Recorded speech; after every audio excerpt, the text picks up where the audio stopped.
हाय, तुम्हाला माहिती आहे का माझे केस खूप खराब झालेली, त्यामुळे मी ना शॅम्पू हा पॅक यूज करायला लागले. त्यापासून मला खूप फरक पडलाय. चला तर मग तुम्हाला दाखवते. पण केस धुण्याआधी मी ना थोडंसं केसांना ऑइलिंग आणि थोडंसं मसाज सुद्धा करून घेते.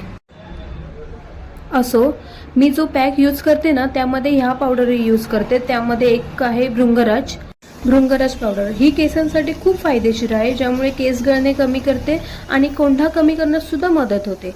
शिकाकाई केसांसाठी नैसर्गिक कंडिशनर म्हणून याचा उपयोग केला जातो, ज्यामुळे केस मऊ आणि चमकदार होतात. तिसरे आहे आवळा पावडर, ज्यामध्ये व्हिटॅमिन सी आणि अँटीऑक्सिडंट भरपूर प्रमाणात असल्यामुळे ते केसांच्या वाढीस प्रोत्साहन देते. आवळ्यामध्ये मेलॅनिन तयार करण्याची क्षमता असल्याने ते पांढरे केस काळे करण्यास मदत करते. चौथी आहे रीटा पावडर, ज्यामुळे कोंढा आणि केस गळती कमी करण्यास मदत होते. आणि पाचवी आहे जास्वंद पावडर.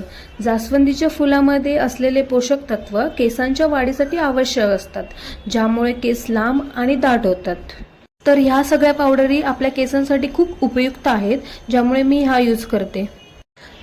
मग त्याच्यानंतर या सगळ्या पावडर मिक्स करून घ्यायच्या. त्याच्यामध्ये रोजमेरी वॉटर टाकून रात्रभर भिजत ठेवायचं आणि सकाळी उठल्यानंतर 15-20 मिनिटं किंवा अर्धा तास ठेवायचा आणि धुवून टाकायचं. आणि केसांमध्ये ऑइल वगैरे असेल तर थोडासा शॅम्पू टाकून सुद्धा यूज करू शकता.